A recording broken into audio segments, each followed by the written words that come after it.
let's talk about now, with Marcus being in the southern part of the United States, Mark being up here in the Midwest, northern parts. Let's talk about the ecological needs and the cover types that we see turkeys utilizing and see the differences, depending on the landscape where you are. Mark, we'll let you start it off. Right. You're number one. Marcus, you're number two. Just like in the kid games. 1, 2. There we go. Ones are up. Yeah, I mean, in talking wild turkey habitat, I often emphasize to folks that we refer to them as a forest generalist, meaning they can utilize, and they are very adaptable. They utilize a wide variety of habitats. In Ohio, that's everything from intensive agricultural areas with some forest habitat to our most heavily forested areas in the state, in eastern Ohio and southern Ohio. So within that, I mean, we see our best turkey abundances where they have a bit of a mix of both.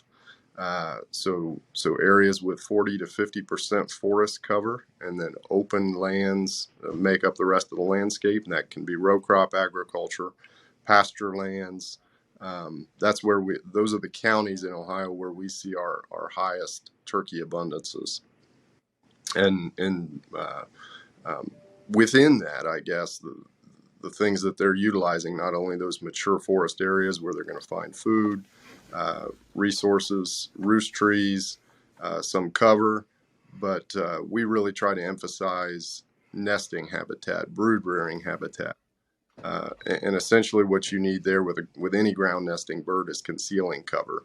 You find that in some open forested areas or shrubby sort of young forest areas, edges, if properly maintained, and then some of our herbaceous fields. So anywhere within Ohio, or I guess across the Midwest, where you've got a good matrix of those various cover types, you're going to see good wild turkey numbers, I think. Yeah. Yeah. Especially in Ohio, I do a lot of work in like Northwest Ohio, and you don't see a whole lot of turkeys up there because, I mean, if you got 40 acres, 38 and a half of it is monocrop agriculture with like a little timber patch, type of thing. So you can have turkeys in those areas, but it's going to take some management. But anyway, yeah, Marcus. Yeah, I think we're in pretty close alignment. The relative importance of factors might change. For instance, we're usually not roost tree limited, but there are places where that is the case. What I see across the South is, some of the components are poor or missing from the landscape, and in those areas, you see relatively poor productivity. And what I mean by that, we in the South, most of the forested areas historically were fire prone, and what you get when you have really frequent fire is an open forest type. So think about 50 or 60% sunlight penetration at a minimum into those kinds of stands, and then a frequent fire return. And when I say frequent, I mean on average in Florida, we're talking about sub 2-year return intervals. Oh, really? And then over a lot of the South, that might be about 3-year return. So every 3 years, every piece of ground is receiving fire. When you have that kind of landscape intact, where you have that open forest type, and there'll be natural openings that go with that kind of landscape operating that way, you end up with this heterogeneous matrix like Mark was just describing. But here, because the growing season is so long and a lot of the soils are so productive with that growing season and rainfall, without the frequent fire, the canopy opening and the benefits that come, particularly for nesting cover and brooding cover, they go away pretty fast.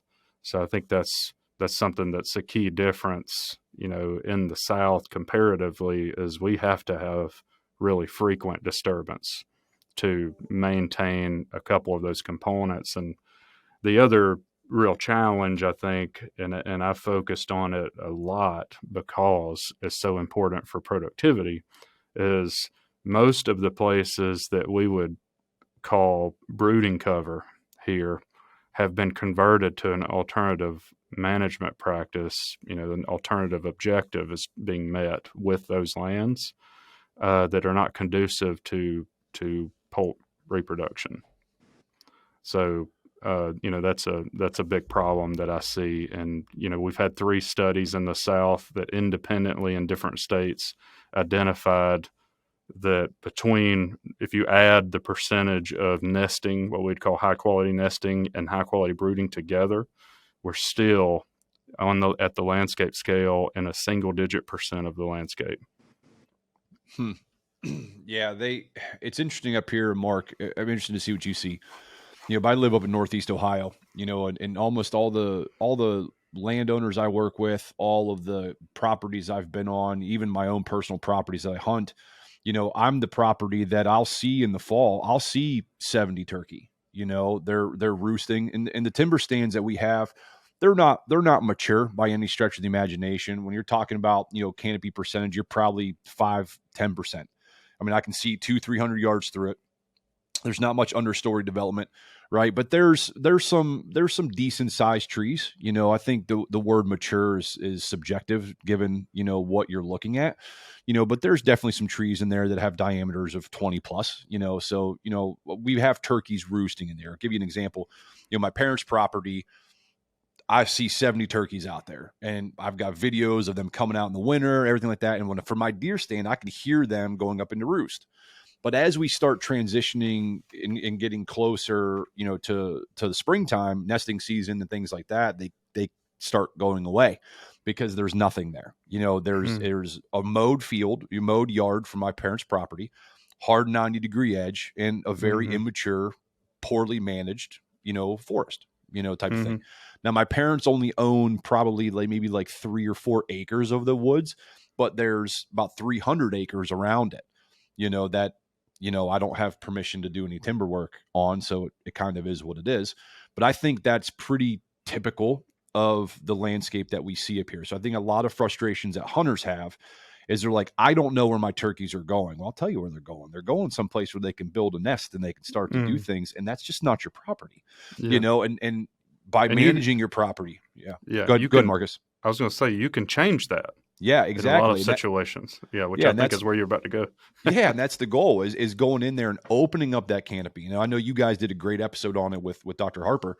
And yeah, it's just those types of things, are vastly important when it comes to turkeys because, I don't hunt my parents' property for turkeys in the spring because I just don't see them. I might catch, a young Jake running around or something like that. That's just something I'm not interested in harvesting, but in the fall, this past fall, I missed an opportunity to get a really big tom.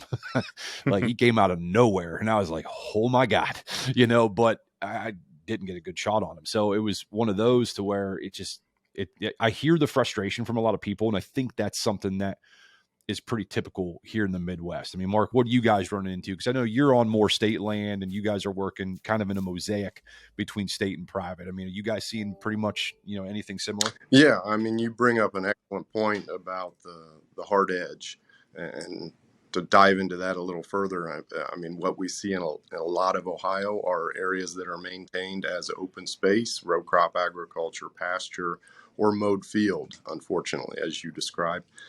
And then the areas that are allowed to become forest are generally undisturbed. And Marcus touched on that a little bit. And hopefully, you mentioned roost tree limited, Marcus. I hope that I didn't imply that Ohio might be that. We are not. I was. Yeah. Well, I was saying that there are places. Yeah, I wasn't. But Ohio is not one of those. So if I made that, it made it sound like that. That's my bad. But Eric kind of laid out, these areas where we see hard edge. It's those open fields that don't offer turkeys much, at least not much nesting cover, not brood rearing cover, which is vitally important in Ohio as well. And then you get into the mature forest where there are resources for wild turkey in there, but they need that intermediate space, that mid ground in the successional stage. And that's where they get that vitally important nesting cover and brood rearing cover. And I hear the hunters, the landowners, just like Eric described, They say, well, I see the turkeys in the winter and then they disappear. Or the flip side of that is, well, I see them in the spring and then I don't see them in the winter. Those properties probably have different features that turkeys are utilizing seasonally. And so, yeah, I always encourage landowners to think about what turkeys are using that time of year. And if you want to see nesting on your property, if you want to provide brood rearing habitat, you've got to create some disturbance in the areas where it's possible. Yeah. Yeah, and you mentioned that too on the inverse. I look at my parents' property. It like I said, it's not mature, but it's an oak hardwood. I mean, so there's plenty of oaks in there in the fall. There's plenty of acorns that are out there. Different trees and different growth stages and things like that. So I mean, yeah, it's just always interesting, and people just don't think about it. It's like, hey man, there's a reason why. You're not seeing them. They didn't just magically disappear. Because are you not seeing the timing that every fall you've got 40 to 50 turkeys, but in the spring you don't? Right. Then the next fall, 40 to 50 turkeys, spring you don't. It's like this is a cyclical pattern here that you're not noticing, and figuring out what's going on. Eric, I was going to add to that, that that is biological in nature, but if you think about it a little differently, they're telling you what the limiting factor is. Yeah, exactly. For you. What are you not providing them? If you have that cycle where they're moving on somewhere else during part of the year, and you understand their biology and what they need at that time of the year, then you can start to understand where you need to focus efforts to, provide for the species. So they're giving you hints into, which management practices, for instance, can make the biggest impact in your particular case. Yeah, for sure. To me, how much wildlife biology, what doesn't matter the species we're talking about, it's narrowing down to that missing piece. What's the missing piece of the puzzle in this landscape?